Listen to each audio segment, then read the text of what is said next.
Welcome to By the Way with Beth and Stacey. I am Beth Cooper. I am Stacey Earlywine, and all I've got to say about this morning is brr. Yeah, it was cold again. It was cold. Yeah, not a fan. There was a little bit of ice on my windshield in my car, but you know what? That's why I have a defroster. Well, praise the Lord for defrosters. Can you imagine? No. Driving back in the day? No. Funny story, Jim and I, we took the boys to Salt Lake City, Utah to go snow skiing. Fun. No. I hate the cold and I hate to ski. So yeah, anyway. I would not have skied. I would have watched. And we flew in, and of course it's wintertime, and we rented a car, and I'll never forget they did not have washer fluid. Oh, no. In the car, and our defrost didn't work in the car. Oh, and we're no. driving around in Salt Lake City, Utah with stuff flashing on. So the only thing we literally could do was go to the, we ended up going to like a gas station and buying like a gallon. So literally as we're driving down the road to keep everything clean, I'm like taking a cup, pouring it in and throwing it on the windshield. You couldn't have filled up the container under the hood? No, it was like all broken. It was all broken. Oh, no. And so they gave us a car that had a broken I fluid. wouldn't have wanted to pay for that car. I don't even remember what ended up happening, but we weren't very happy because we like almost died. Yeah, that's So scary. I'm hanging out the window in Salt Lake City, Utah, driving down with a cup of water, with a cup of washer fluid, throwing it on there as Jim could kind of. Oh, my. Of course, you know how horrible that was because all the traffic. Yeah. What a mess. It was a mess. That was like literally not my. Not your favorite travel memory? No. Jim and I, we do a lot of traveling and we argue a lot. I think that was one. That was like. So that's probably one of your least favorite travel memories. What's one of your best travel memories? Ireland. Yeah. I loved Ireland. Uh-huh. Yeah, Jim and Mom and I. What was your favorite part? The people were fantastic. Okay. Yeah, the people were fantastic in Ireland. And there's no bugs. Uh-huh. Zero bugs, no bugs. Uh-huh. But what was funny about Ireland, it was like 70, so Jim and I are like walking around like with the little jackets on, and everybody in Ireland was like, it's so hot. It's never been 70 here before. They were dying. The people were great. The food was awesome. It's spectacularly beautiful, and the history of it. You know, I'm a history freak, and yeah, it was just fantastic. I loved Ireland. I bet. But so the worst was Salt Lake City, Utah. It was funny. I could tell you stories forever about Utah, the arguments we got in because I did ski. Oh. But that was a long time ago. The boys, I think Connor was only like, what is Connor, like 29 now? So Connor's 29. I think he would have been about 5, Jack's age, 4 or 5. Okay, so this was a long time ago. Oh, when my. Mama could fall down and get herself back up. And now you can't do it anymore. But yeah, so it was fun. So what's your best? Okay, let's start with your worst. What's your worst vacation? Let's go from the bottom up. I guess I would say worst vacation was our honeymoon just because of the weather. I know that sounds awful, and I've mentioned it on another episode, but our honeymoon was a cruise and there were 2 hurricanes out. We didn't get off the boat and the water was like something from a movie, and no one was allowed outside on the decks. All the pools were closed. You had to stay in the inner hallways. The room, our room, if you turned the shower on, the room would flood because the boat would tilt so far and all the water would gurgle out into the. No way. And then the boat would go this way, and the drain would try to catch as much of it as it could and gurgle, and then it would kind of go back the other way and flood the room again. So you had to like turn the water on, get your hair wet, turn the water off, rub in the shampoo, and then the whole time you're doing this, and then turn the water on, rinse it real quick, and then be like that. Oh my! See, I don't do so. Like, I mean, could you even eat? Because like your plates would be. Yeah. Well, we could, but it was, just walking down the hallway, you just kind of went from one side of the hall to the other. Oh, boy, but they're lost. Now, see, why would a Christian, Money. The answer is always money, Stacey. Why did they do it? Money. Why didn't they refund us anything? Money. Why didn't they cancel it when they knew there were 2 hurricanes out there and we weren't going to be able to get off the boat? Money. They saved the answer is always money. They saved a bunch of money that time. Just keep people locked up. Nobody do anything. Yep. Yeah, that's right. It is. It's always money, money, money. Uh-huh. Yeah. That's crazy. So your honeymoon was horrible. Well, I mean, Yes and no. We still had a good time because we were young and we just got married. It was a very happy time in our lives. So I mean, we laughed about it a lot. But I guess for travel memories, looking back, like that was a pretty rough one. That would be real rough. Yeah, but And then favorite. My favorite places to go is always Disney World, and I could do an entire show on Disney. Some people would be so bored, but I do love Disney. But I would say, just because I know she doesn't want to hear about Disney, and you may not either, but my other one is Vermont. Oh, yeah. I went to Vermont, and it was the prettiest state I've ever been to. I always thought Tennessee was my favorite state until I traveled to Vermont. That East Coast is fantastic. And New Hampshire's pretty well just as pretty as Vermont. But we stayed in Vermont, and we stayed at this little inn in Bennington, Vermont that I can't think of the name of it, but it felt like you were in a Hallmark movie. And we were there in the fall, and the leaves were gorgeous, and there was an apple orchard across the street from the inn, and you could walk through the apple. I mean, it was a Hallmark fall movie, not Christmas movie. It was a Hallmark fall movie. Bring on the fall, and we were right there in it. It was so cool. Yeah. My mom and my Aunt Barb and my cousin Buffy, we decided to go out to Boston. We got on a plane. The four of us flew out to Boston. We had no hotels, no car rentals, no nothing. We just basically winging it. Yeah, we did wing it, and we flew into Boston, and I loved Boston, but man, we did Cape Cod. Yeah. Fantastic. And then we went to Cape Cod. Then we went to Martha's Vineyard, which I didn't care for because it was like very rich. Yeah. It was almost like you you took like New York arts area and put it on an island. It wasn't bad. It wasn't my favorite. Yeah. But Nantucket. Oh, I bet that was beautiful. Oh my gosh. It's like walking on the set of Hocus Pocus. You know what I mean? Just, oh my God. In the fall. Phenomenal. Phenomenal. When you were in Boston, did you go to Cheers? Oh yeah. Yeah. Oh yeah, I we did would the too. Cheers thing. Did the Boston's a great city. Yeah, Boston's a great. Went to Paul Revere. Went to the. There's a lot of history there. Went to Plymouth Rock. Okay. Okay, so Plymouth Rock. We went to Plymouth, Massachusetts. Right. I'm thinking the Rock's wouldn't even fit in this room. I'm thinking it's got to be Rock. No. So you walk in this park, and there's this beautiful little white gazebo. Okay. And you walk up there, you look down, and the Rock's about this big. Are you serious? I mean, I didn't think it was as big as this room, but I thought it was probably, a boulder. No. Plymouth Rock. Why did they choose? Why was it so significant when there were also other rocks of the same size? I'm guessing there's other rocks of the same size up and down the coast. We were all just like, oh, I guess we've seen the Rock. I mean, it was just like, okay, there's Plymouth. Because I was like, ooh, that's going to be so sweet, Plymouth Rock. That's so cool. And we get there, and I'm like, okay, that's the Rock. I'm thinking I'm coming up to the side of a mountain or something, and I'm like, oh, hey, Mom, there's the Rock.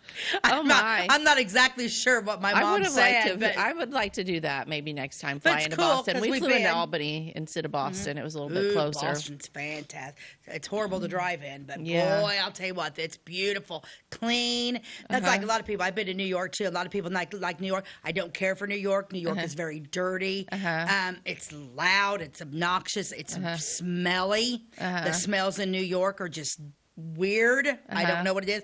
But Boston is like clean and beautiful and green. It's like you've got that city, but yet you've got like the plushness. I don't know. It's just, 'cause we even went like in New York, Central Park, and it was just like, it just smelled like urine. Oh, really? Yeah. And this was I've never been there. This was like in 90. Well, I can't remember in New York when we went. It was probably the early 2000s. Maybe a friend and I, Susan Doda, and I flew to go see, we went to see a weekend of musicals. So we did Hairspray and Grease, which I loved that too. But that's the other thing. So I'm thinking when you're going into New York and you're going on Broadway. Right. I'm thinking, and Grease did that big thing on TV where they were finding like their Danny and their Sandy. So I'm thinking, man, I'm thinking like everything's going to be like the Fox Theater. We walked into that, and it was like walking into Florida High School auditorium. Actually, our auditorium. It wasn't fancy? None of them were. It was crazy. Huh. Yeah, I literally walked up on the stage, like, okay, this is the Grease set. And I walked up and just kind of like sat there. I got my picture taken with my hand on the stage of the Grease that I thought would have been like the Fox Theater. Not even close. Even like walking in the door, the ticket was like walking. So we down don't the know hallway. how awesome we don't probably take that for granted. Our Fox Theater in the St. Fox, you Louis can't is beat it. amazing. I've gone It's to a the lot most- of one of the most beautiful buildings I've ever been in. the Fox Theater is one of the most beautiful buildings. But Mm-hmm. anyway, so but like I said, that's the East Coast. Mm-hmm. I've been north. I'm not a big out west person. I have been west. Mm-hmm. I've been south. I love the South because I love Southern people. I love the South. The South is cool. Mm-hmm. I like but the South. That East Coast, woo! You I cannot. could easily. It's beautiful. I could move to Vermont. I really could. Yeah, but I would there love are it. those winters. Which doesn't Well, yeah, bother but me. look who I'm talking to. I forgot I've got a But freak sitting next to me. I would have That's to. the Like Jason has no desire to move to Vermont because of the weather. And I couldn't move to Vermont without Jason because I need somebody to shovel the snow. snow. I wouldn't want to move there without him anyway. But Oh, I funny. just, it's like if you would have to have somebody that was doing all the dirty work. And Yeah. I don't want to do that. So I wouldn't make someone. You would make No, somebody do that. we'll just stay put in Illinois Just where stay there's less put. snow. Well, I picked out an ad today, and I think I got this ad from a magazine from 1980. So I've got some. Tammy Harris has been cleaning Okay. out some of her stuff, so she has actually been bringing me old magazines from like the 80s, which is Okay. fantastic. And I picked this because I bet there are people with this furniture still in their house. Oh gosh, I hope so. let's see it. Look at this furniture. That looks very familiar. I mean, seriously, the other thing that I loved about this is like the paneling on the back wall. Uh-huh. Levitts save 20%. Enjoy contoured contemporary styling. Solid oak accents. Yeah, them solid oak accents when you're trying to get comfortable and you knock your head on the Oh arm. yeah, we The did not. textured plaid, Oh, yeah. thick, rich Chanel that Uh-huh. combines Herculoin and Scotchgard and I Uh-huh. don't know, the impeccable tailored extra comfort counts most. Well, we I had just a think couch. it's funny. Everybody's had that couch. Well, we didn't have this one because it didn't have the wood on it, but we had one that definitely had that textured plaid. Oh yeah, Um, and that was itchy. That's and hot. and Man, hot. if you were sick and you had to stay home from school and you were laying down to watch The Price is Right with your Sprite and your chicken noodle soup, that sucker was Exactly. hot. Well, what I loved about them textured couches too, that if you laid down, even the pillows were textured. You get up and you'd have that pattern on the side. On the side of your face. You'd have a pattern on the side of your Let's face. talk about that brown carpeting. Woohoo! Ain't that sweet? That Look at also that. looks familiar. Yes, it does. I believe my Uncle Floyd had that. The food on the table looks good. Look, they've got the beginning of a charcuterie board already. They're way ahead. Oh, they're ahead of their time there. And I don't know what they're drinking. It looks like a Coke, but boy, they've got like a lemon in there and a cherry. Uh-huh. But I thought that was hysterical. Yeah, that is a blast from the past, right Oh, there. and the other thing, like you can't really see where the lamp's at. Yeah. And then it's got this that little plate that's Yeah, there. I see I think it. that's when like plates where we're standing plates up all the time. Yeah. But it's very southwestern. It's got like a Oh. south. But then there are 3 little brass bells. My Aunt Oh, the Barb was brass obsessed bells. with brass. My She- grandma collected bells. She still has a lot of them. brass. My Aunt Barb Yeah. loved brass stuff, and it was a pain in the rear end. to Well, clean. I'm just looking at this living room thinking if I were to pick it up and move it to my house right this very minute, Mm-hmm. how long would that plate stand there before one of the children in my house threw a ball and broke it? Well, I'm gonna bet 30 seconds. Yeah, I'm gonna bet not more than an hour. That sucker Yeah. wouldn't last. That's a great. I don't know. I just thought it was funny. Yes. Yeah, because unfortunately, we're getting it. Where time's at? That 1980. That's literally 44 years ago. Oh, my man. gosh! Think about that and make you want to throw up. Yeah. But anyway, that's it. We're going to take a quick commercial break, and we will be back with. We're going to talk a little bit about a plane crash that Okay. happened. So it's going to be interesting. We'll be right back. At your locally owned Napa Auto Parts stores in Flora and Louisville, you can count on experts to have the solutions to keep you running on the road or in the field. More than just your car, the Napa Auto Parts stores in Flora and Louisville carry a large inventory of Napa products for farms, heavy trucks, and just about everything that moves. Experienced associates understand your needs and are ready to help with the perfect part at a great value. That's Napa Know-How at your locally owned Napa Auto Parts stores in Flora and Louisville. Briscoe Surplus Sales on the northeast edge of Flora is your one-stop do-it-all shop. Looking for rugged boots and footwear from great brands like Lacrosse, Rocky, and Carolina? They're there. How about top-notch small engine parts and service? Briscoe Surplus Sales has it. Whether you're wiring your switches or switching your wiring, Briscoe Surplus Sales has the solution and the know-how to help you get the job done right the first time. Briscoe Surplus Sales, your one-stop do-it-all shop. We like technology at Flora Savings Bank. Here's what you can accomplish in our mobile banking app in less than 30 seconds. See account balances in your transactions, set up an account alert, make a transfer between accounts, get an alert text message about your transfer, pay a bill, turn your debit card off and then back on. It all happens in the palm of your hand with our free My Bank to Go app. Search My Bank to Go in the App Store or Google Play and give mobile banking a try. Flora Savings Bank, member FDIC and equal housing lender.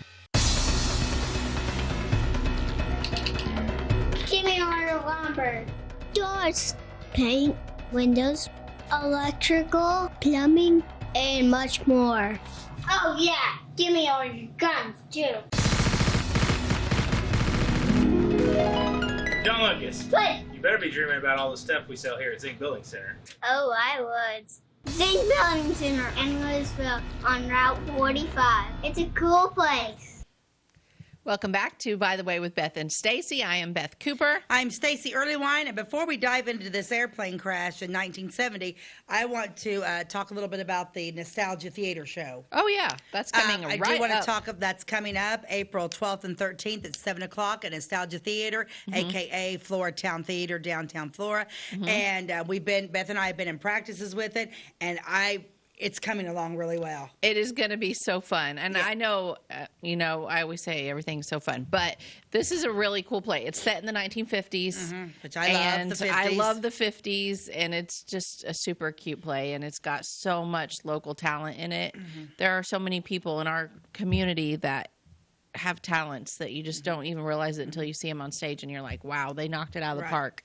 Yeah, it's one of those things because like we've done plays before, and a lot of the times with the plays we just like have singers come up, and then last year we did a play that it moved so fast we didn't have time to, were able to put music in it. So this one we have 14 songs in this show, and it's all from the 50s. So so it's not only going to be visual beautifully because of the set, and we're popping the set a little bit more than what we normally do since we've got time. That's the beauty of having the theater now. Right. We've literally been on stage since day one, and we're like even reading. And she's comparing this to prior when we did community theater productions. We performed at the high school, at the auditorium at the high school for those that aren't from here.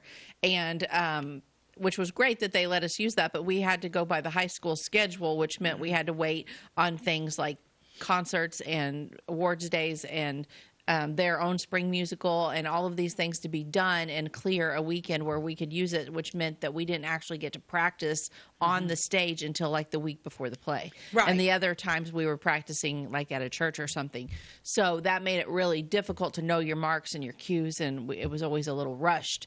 Now we have the Nostalgia Theater building, and we're doing community theater there. We do 2 productions a year. The adults do one in the spring, and the children do one at Christmas time.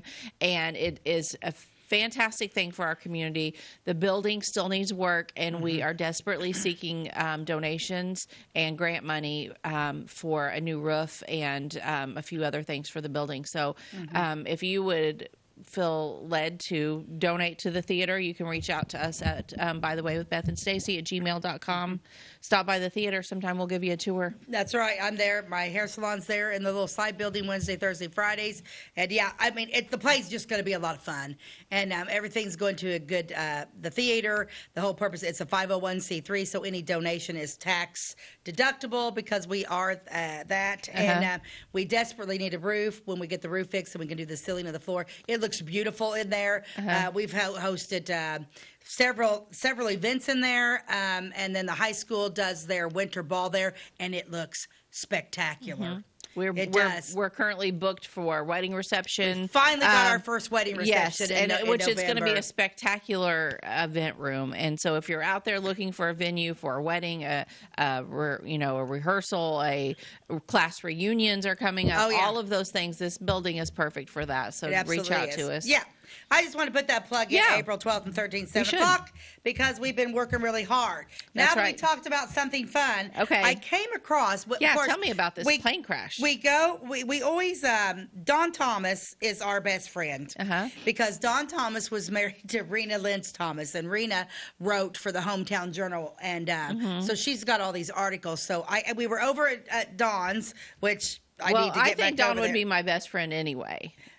Even if Rena had, I love Don, and I know he's watching right now, but he is so helpful and wonderful to us. So he is, and we can literally just go knock on the door, and he's ready for us to come in. And we're never going to run out of things to write about or talk about because of Rena. But I came across this one, and it was like mid-air plane collision is fatal to pilot over Xenia. Wow. Yes, and this happened August 12th, 1970. So a lot of people that are watching this might remember it then. I think so. Yeah, I think so. It was before my time, but yeah, I'm younger than some people. I was 3. So Okay. I was 3, but I don't really remember them talking about it. Very interesting. An Oklahoma man was killed when the plane he was piloting collided with another airplane and crashed in a pasture on the Rex Luttrell Farm 2 miles southwest of Xenia. Wow, that is so sad. I mean, you don't think about 2 planes hitting each other because there's so much space up there. Like, what are the odds of that? Weird. I guess that's why they have air traffic control people. But if you think about who's paying attention over Xenia. Well, right. I mean, how would you know somebody was coming? Well, don't they have instruments that tell them, like, there's things in the air around them? I don't know. I don't know. Were they crop dusters? Did they? Nope. Okay. Okay. Keep going. The dead man was Glenn Otis Howard, 62 years old, from Pond Creek, Oklahoma. The only occupant of the single-engine Piper Tri-Pacer airplane, which crashed after a collision with a twin-engine plane owned by the state of Illinois. Holy cow. So he had a big plane. What was the state of Illinois doing up there above Xenia? Just curious. They're probably on their way somewhere. Ooh, probably. I'm going to have to come up with some sort of conspiracy theory. Mm-hmm. Yeah. The second plane was damaged in the collision, but its pilot, Larry Franks, was able to fly it to the Mount Vernon Airport, about 25 miles southwest of the scene of the accident. Franks and that was a miracle right there. Oh, yeah. He was able to make it to Mount Vernon. Franks and Carl Rule, the other occupant of that plane, both of Springfield, landed at Mount Vernon and were reported unhurt. Well, that's amazing. Isn't that you nuts? think, like, if they would hit each other in air, like, they would both go down. The force of it, you think, would pull both of them down. Yeah. Yeah, or not even. So it makes you wonder if they just maybe clipped. But one, if the one's a single engine and the other one from the state of Illinois, right, was bigger. Yeah. Wow. So then what? An eyewitness to the mid-air plane collision was Roy F. Moore, Kevin Moore's dad. Oh, okay. Of Xenia, who was operating a backhoe on his farm about a half a mile from the Luttrell place. Now, okay, do you guys, seriously, guys, have you ever thought about that? Like, we see a lot of planes go over, and it's always like, very rarely when you hear about a plane crash, do they crash on somebody's house. Yeah. Makes you wonder if they can maneuver enough to if they can possibly get out of the way of. Right. I saw a video the other day of one that was doing a crash landing on the interstate near Nashville. And it tried to, like, avoid anything, but I think it still killed several people on the highway. Really? Yeah. But it is kind of, you know, and we all watch movies and you see the plane crashing and. Yeah, that would be, because it would happen in just seconds. Oh, yeah. La, la, la, la, la. Where am I? Moore reports that his attention was attracted by the sound of an airplane engine or engines suddenly revving up. Okay, so plot twist. Plot twist. I like Do a plot you twist. think that this guy that died had a death wish and that he was I mean, I'm sure he still has people out there watching that are related, the descendants, and I don't mean any disrespect, but I mean, if they heard it revving up, do you think he purposely tried to hit what's run your in? odds though of being? Probably not, because I'm thinking if you're going to do that, you're just going to go.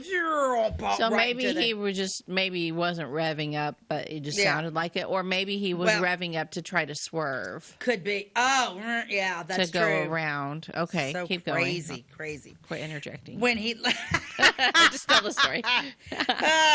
But if you're going to bring on a conspiracy theory, I love conspiracy theories. I know, but when he looked in the direction of the noise, he saw both of the planes side by side in midair. Craziness. Who did?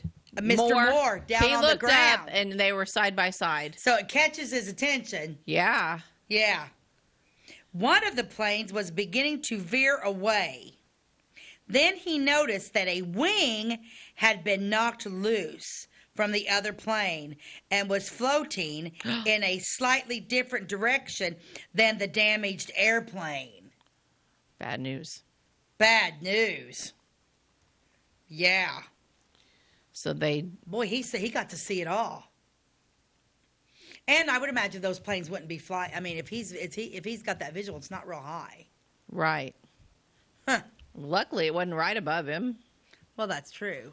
Hate to, have it crash down on you. Yeah, that would have been even worse. But go ahead. That would have been cool at all. With Moore were his son, Kevin, and Daryl Young. Does Kevin remember this? Kevin's a little bit. I was 3, probably. Kevin might be. Kevin's probably 3 or 4 years older than me, so he would have been old enough to probably remember this. I don't know. I'll have to ask him. Mm-hmm. When I see him on Facebook, I'll have to ask. Maybe him. He can comment on our YouTube channel. Throw in his comments on this. Kevin Moore, if you're listening, if this is what's going on. Kevin, and then Daryl Young, apparently must have been a friend of his. Okay. They could see the damaged plane appeared to have crashed somewhere on the Luttrell farm, while its broken wing came down on or near the Luttrell house. Oh my! So they were lucky at that moment. Yeah. Wouldn't that be something? Just to be sitting there and the wing fall into your yard. Oh, no. I've been like in my pool before, and it's just like you watch them go and be like, what would I ever do? Right. Well, you wouldn't do anything. There would be nothing you could do. Well. I don't know. So long, farewell, Avita, say I do. But yeah, because like how many times like do you hear like living down in the south end of town by the airport, those little crop dusters kind of freak me out because they're like, I mean, they literally sound like and there's a field behind my house. They literally sound like they're coming right down on top of you. Can you imagine being a crop duster pilot? I think it would be terrifying. It's so risky too. Crop dusting is? Yeah. Really? You didn't know that? No. Why is that so terrifying? Why is that so bad? To be the pilot, because you have to get so low, and you just, you're right above those treetops, the power lines. It's real dangerous. It's one of the most dangerous jobs. Power lines would be terrible because yeah, not cool. Well, we're going to take a commercial break, and we're going to come back. Okay. We're going to keep talking about plane crashes. Okay, we'll be right back. If you're looking for a loan for your brand new home, call Clay County State Bank. If you want to transfer money so your future will look sunny, call Clay County State Bank. We got checking and savings and bill pay too. An online bank, just ask our crew. For all your banking needs, we think you will agree. Clay County State Bank is the place you need to be. Clay County State Bank. At Clay City Banking Company, we're all on the same team, regardless of zip code. At home, work, school, or across the country, you can be part of our team with our cutting-edge mobile banking products. From your hand, you can check balances, transfer money, make deposits, and pay bills. Looking for a loan? We've got you covered with our mortgage, agriculture, commercial, and consumer loans. Join our team today. Clay City, Flora, Louisville, and Fairfield Banking Companies. We're the hometown banks, member FDIC, and equal housing lender. It's the weekend and your symptoms are worsening. The morning of a big meeting and you have a bigger sore throat. Ever experience that urgency after picking up your sick child and your community health center has already closed? You will be able to connect to a provider at crhpc.org. Even if you have never been to CRHPC, you are welcome to utilize our services. Feel better after scheduling a video visit with CRHPC. Tomorrow. Some fear the uncertainty it brings. Some trust the promise it holds. At Grinnell Mutual, we are always looking forward to tomorrow, growing and innovating. So even if the plans you have for the future aren't the same as the plans that the future holds for you, you can be ready. Because we'll be ready, like we have been for over 100 years. Trust in that. Trust in tomorrow. Talk to your mutual agent today. Your local agent is on the square. Louisville, Clay County, Farmers Mutual Insurance. Welcome back to By the Way with Beth and Stacey. Stacey was just telling us about a plane crash that happened in 1970 over Xenia, Illinois. Yes. And so right now we've got basically 2 airplanes have kind of collided in the sky, and they land on the Luttrell farm over southwest of Xenia. And the Moore family is actually kind of watching what's happening. Okay. The 3 witnesses immediately drove to the Luttrell place where they found the wing had landed on the road. Oh, wow. It appeared that the plane had crashed further to the south, so they drove onto Merle Fothery's place. And Fothery joined them in a search of the adjacent fields. Wow. As it turned out, the crashed plane was in the Luttrell pasture, screened from the road by a high stand of corn. Oh. And it was Ray Moore who first discovered the plane wreckage and found the body of Howard, who appeared to be already dead. That's super sad. Oh, that would be so sad to come across. What month was this? Were the crops This in? is August 12th. Oh, okay. So this would have been, yeah. so it would have clashed, in 1970, August 12th. So, yeah, they would probably just now be beginning to. I would imagine, too, they probably found remnants of that plane for quite some time. I would say so. The authorities were immediately summoned by telephone from the Luttrell house, and coroner Joe Cardascio, Clay County's coroner, arrived at the scene immediately thereafter, taking charge. Joe Cardascio reports that the engine was buried at least a foot in the ground. Oh, my. Yeah, so it hit hard. Yeah. Indicating that it plummeted out of the sky at a rate of speed that must have been fatal to the owner, pilot, and only occupant. So there was only one person in there. I wonder what a guy from Oklahoma was doing anyway. Well, I mean, he might have been on his way to Florida or something. Who knows? You know? Yeah. I don't know. It was reported that Howard had owned this plane for approximately 6 months. Oh. Sheriff Boone Heiser and Coroner Cardascio set up a guard on the plane wreckage to preserve evidence. Following an on-the-scene investigation, it was removed by a wrecker. But I've got pictures of it. Ty, let's pull up some of the pictures.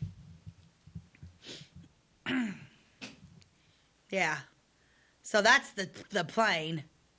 Mid-air plane collision is fatal. So the top one is a plane, and I'm not really sure. Sometimes the pictures are hard to. I think that bottom picture was just a mangled up mess. Okay, yeah. But yeah, so that's that. Look how little that plane is. Yeah, it was a little one. And so it would have just dive bombed. So when it hit, there was nothing left. Yeah. Yeah, you can see the corn is up in the background there. Yeah, so the corn is up. It says above are the views of the wreckage in the Piper Tri-Pacer airplane. Yeah, in which Glenn Otis Howard of Oklahoma met his tragic death yesterday after a mid-air collision with another plane near Xenia. The center photo is a close-up of the cockpit. Yeah, that's, I don't think that really should have been printed myself. Yeah, that's kind of crazy, isn't it? So the top one is the airplane. The middle photo is actually of the cockpit. Yeah, that's kind of private in my. I don't like it when, and most newspapers, have respect and don't do this, but Huh. There's always one or two, like if there's a bad accident, like they'll put pictures of the accident where somebody's died. Right. I just feel like I that's think that's so disrespectful. sad, yeah. That's kind of how I feel about this cockpit picture. Yeah, that's crazy. That's a little disrespectful, really. I don't think it was necessary. Others who were at or near the scene of the tragedy includes Mrs. Betty Peplow, who was in the yard of the Leland Spicer residence where a birthday party was being held. She heard a grinding noise and saw either the wrecked plane or its wing floating in the sky. The other members of the party were in the house. At the Luttrell house itself, Mrs. Bruce Johnson was alerted by the barking of the dogs and was outside investigating but didn't see the crash. Mr. Moore has the impression that the two-engine plane that limped away from the accident seemed to circle the village of Xenia before heading south. So they were probably trying to find a place to land. Oh, I bet he was. Thank you, Ty. Yeah. The wreckage of the plane has been cleared away, and then there was an inquest pending. Coroner Cadasio has learned that the deceased was that the deceased was en route to Washington, D.C. To visit a daughter. Oh. She is the wife of Major Michael Scon, and she she notified Cardascio that she would arrive in Florida to make funeral arrangements. Oh. So the deceased was on his way to Washington, D.C. to visit his daughter. Oh, gosh, that's so sad. Isn't that crazy? Yeah. Yeah. Plane crashes in general are just so tragic. They don't happen very often, but no, when they do, I mean, and I'm really sorry it happened, but I will say that it's probably a blessing he was only one person in there. Right. You know, at least there wasn't another passenger. Exactly. Yeah, you got to take that into consideration. Yeah. But yeah, very. I just thought the story was interesting. Yeah. Yeah. Because a lot of people probably didn't know there was a plane crash in Xenia. Nope. Yep. And next time you drive through Xenia, you can be like, oh, I know a story about. If you know where the Luttrell farm and stuff is. And, I don't, actually. I'll have to figure that out later. I mean, I know where Crystal is because I went out and bought cookies, but I'm not really sure. I get a little, I can make my way there, but. Right. Yeah. Yeah. So. Yeah, I think it's kind of like I know, like where if you're going on Route 50 toward, going west, like where all the Naps live right there, where those guys, and then you kind of go that way. Take that way is kind of where Luttrell's right, wind back that way. Okay. Just to the west of that road right there past where Andy lives. But anyway, interesting story. Yes, that was a good story. What do you got for me? So I am going to go further back in time than 1970. I'm going to talk a little bit today about Civil War soldiers that are from Clay County. And you think about the Civil War, but a lot of times it's hard to put that into Clay County because we didn't have any battles here. But we know that we had ancestors that served. But there are Civil War soldiers that are buried at Elmwood, not to mention all of the other small cemeteries all over the county. But I'm just picking out a few of the Civil War men that served.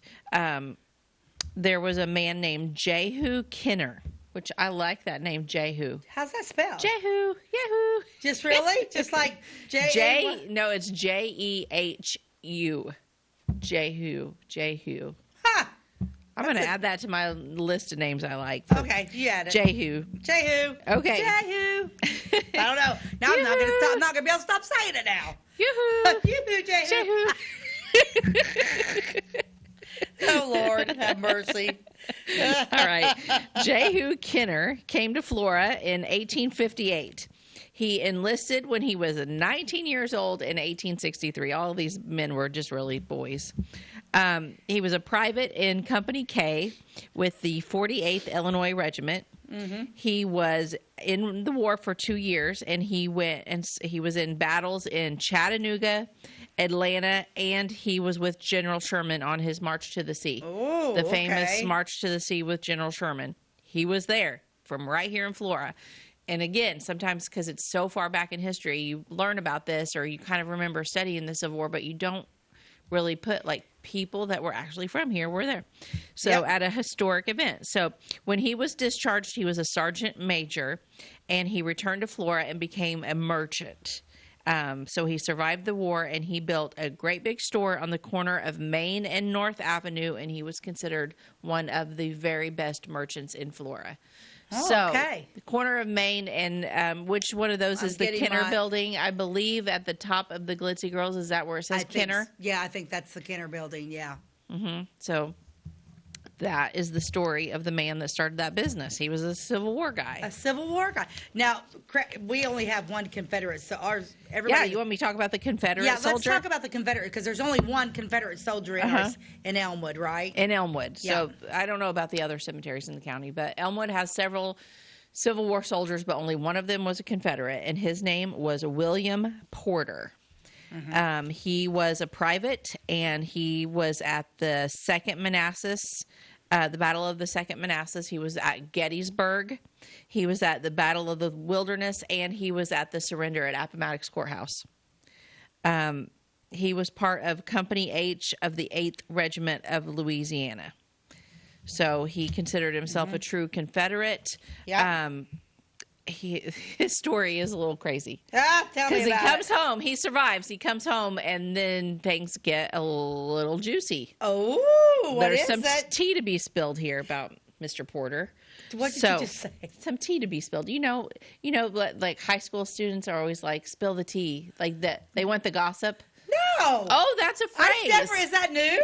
Well, to me, it's kind of new. Like, my kids act like it's been around since the dawn of time. To me, it's like, they're like, oh, I got some tea. And I'm like, okay, what's the tea? Well, this happened, blah, blah, blah. You know, like, spill the tea. I had no idea. Yeah, so let's spill the tea, Let's Stacey. spill the tea. I love that. We're going to spill the tea on my new Mr. Porter. With grit and gumption now. With We're going to grit and spill gumption. the tea. I like I'm it. eager to tell you about William Porter. I'm eager to hear about it. All right, so he came home.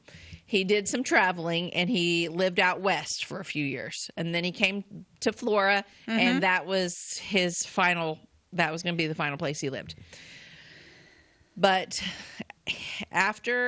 so he came back here, and he married a woman by the name of Mrs. Higgerson. I'm not positive, but I think her husband had been lost in the war, okay? Yeah. She was a widow, and she had a young daughter. Okay. So after a year or two, he divorced Mrs. Higgerson, and he married Miss Higgerson, the daughter. The daughter. So when he married this woman, Mrs. Higgerson, she had this young daughter. I don't know the specific age of the daughter, but apparently she was not super young. But within a few years, she was old enough to be married. So he divorced her mother and married the daughter. Now, that's some tea.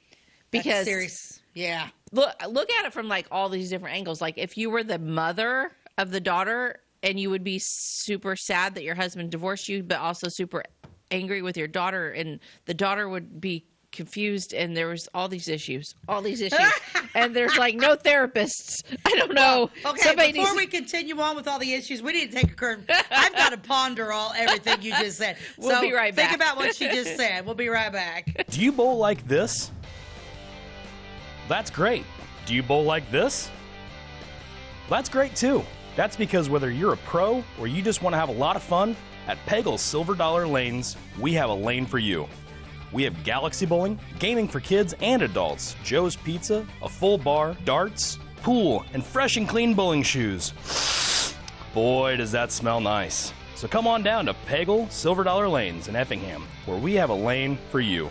My name is Robin Stanford. I own Stanford Marketing. It's a promotional products business along with an embroidery business. And we do custom hats, t-shirts, anything, you name it, we can make it. People like that we do stuff in-house and we can actually make things here and that we're not contracting to work out to other places. We never say no. We always try to find a way to do it. If anybody can do it, we can do it. We are hardworking women, that is for sure.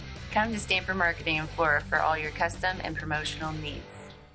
The insurance specialists have options to tailor to your needs at CSI Insurance Brokers. Experienced insurance brokers at CSI are skilled with all types of insurance plans and policies and represent many companies, including Safeco Insurance. You'll benefit from their detailed expertise, unbeatable premiums, and commitment to customer service. CSI Insurance Brokers and Safeco Insurance Company, providing affordable rates on quality insurance since 1952.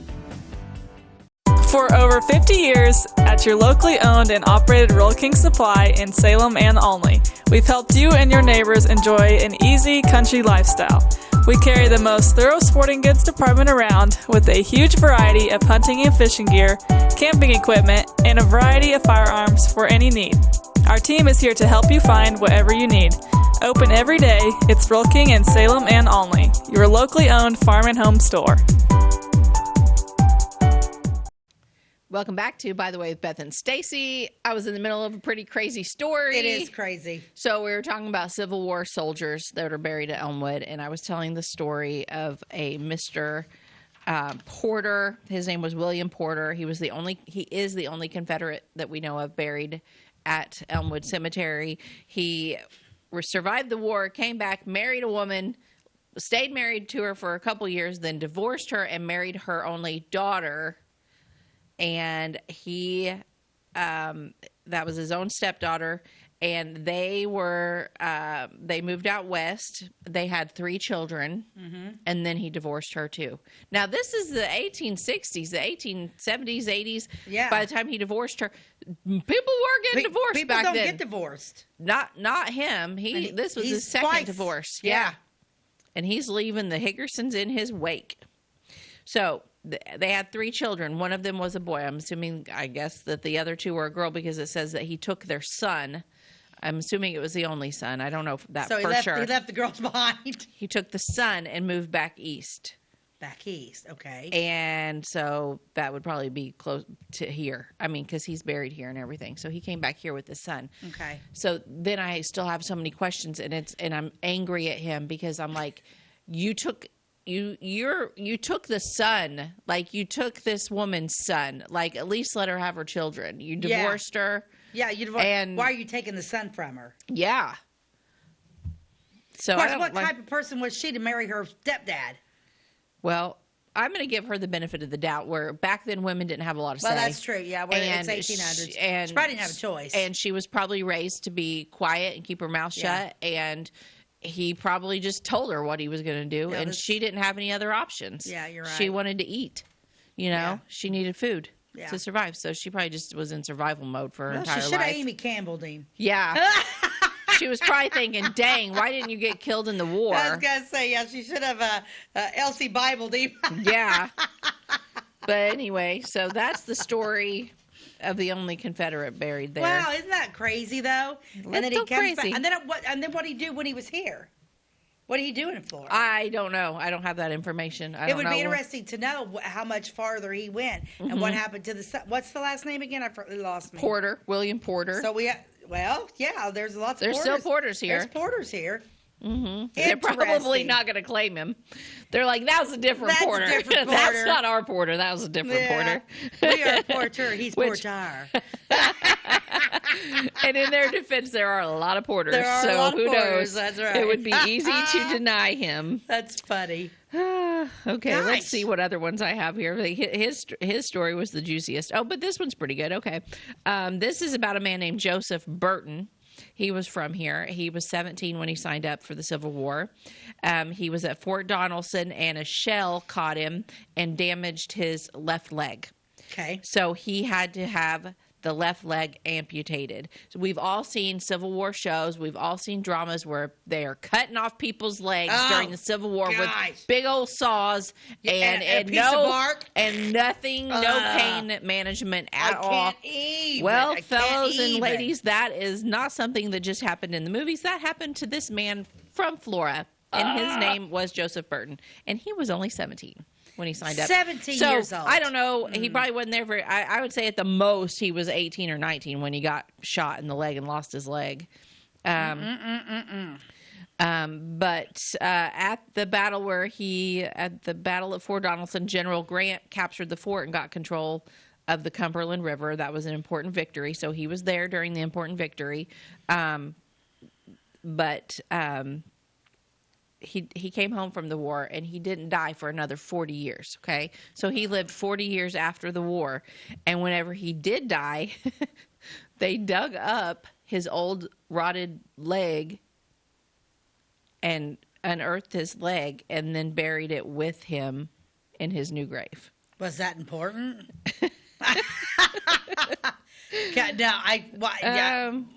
Was it not important? like he needed it when he went to heaven. No, but apparently it was important to the family, like that. He needed to be whole. I don't know. I mean, there is a verse in the Bible about you all rise up. Maybe they thought he needed it. I don't know. When Jesus comes back, you all rise up, and they're like, well, how's he going to do that? How's he going to do that? Yeah. I don't know. Well, yeah.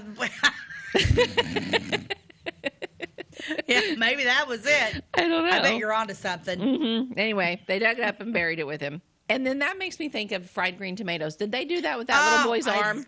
That's one of my favorite movies. I know, that little boy lost his arm. Is there a scene where... They bury the arm. Yeah, they bury the arm. They bury the little boy's Maybe arm. that's what I'm thinking of. That's a great movie. That Fried Green Tomatoes, Steel Magnolias, and Secondhand Lions. Yes. Man, I love Secondhand Lions. I do too. I could watch Secondhand Lions every day. I watch it over and over all the time. Yeah. Yeah, we've been in a movie watching mode lately where last night we watched Murder on the Orient Express. Oh, the new one? The new one. I watched it, yeah, too, yeah. The Agatha Christie. Mm-hmm. I was disappointed. Silas fell asleep during the middle of it. I'm like, how can you... You don't even know who did it yet. Like, how you fall asleep, you little weirdo. He was exhausted. He was exhausted. Okay. Let's see. What other... there was a man named Levi. Oh, let's see. Nope. This one's Hopkins. No, let me talk about Levi Webster. You know, a few weeks ago we talked about that train accident in Bridgeport. Yeah. What was the year on that? I've already forgotten. Oh man. Was that at this time? There was a Bridgeport train accident When was that? That this Levi, and I don't know that it was the same train accident. But this Levi Webster, he had just enlisted 3 days before, and then he was in, I guess, on the train to go to war and was killed in that Bridgeport train accident. Oh, wow. I'm guessing it wasn't the same one. But anyway, he enlisted, lived 3 more days, and died on the train on the way. Wow. That's just crazy. And then there were people that thought that train accident was actually a conspiracy. And not so. Conspiracy theories have been around a long time. People, I love conspiracy. Yeah, there was people that thought, you know, that was an act of war. That there were all these must have been more than one soldier on there, and they thought maybe that was just a good way. Just take out the train. Mm-hmm. I'm going with it. Yep. Let's see. I'll talk about one or two more. Yeah, we got some time. These are interesting. Yeah. William Hopkins. He was a captain. He was the captain of the steamboat Tigris, and it was put into service in the war by General Grant himself. And this Mr. Hopkins, William Hopkins, was actually friends with Grant, guy from right here in Clay County, friends with Grant. He spent time with Grant on his boat, the Tigris, and Grant made that his headquarters at the Pittsburgh Landing. So I think Grant had different headquarters locations around, and the one at Pittsburgh was this Tigris boat that the captain was from Clay County. He also used it as a dispatch boat, and it's the one that took Grant and his staff upriver for the Battle of Shiloh. But it ended up getting a cannon shot through the hull, and it sunk after running the blockade at Vicksburg. But there's a little bit more to that story. Captain Hopkins was a riverboat captain, but he was never actually in the Army. He was actually on furlough when the boat went down, and he never went back. But he liked to go by captain, and it kind of made everyone think he was a captain in the Army, but actually he was just captain of this riverboat. Okay. So technically, he kind of served because he was transporting people to the battles and stuff, but he technically wasn't in the Army. Huh. That's interesting. Yeah. There was 2 floor guys that mustered together, went and joined at the same time in 1862, Samuel Birch and John Lawrence. They were both in Company A of the 98th Illinois U.S. Infantry. And the 98th had the privilege of being the first to use the Spencer repeater rifle. So they were the first to use this gun, and Jason likes to watch shows about guns, and so I've actually seen them talk about this on TV. The Spencer repeater rifle. In 1863, the regiment was converted to mounted infantry and became known as Wilder's Lightning Brigade, named that for their speed and force with the rifle.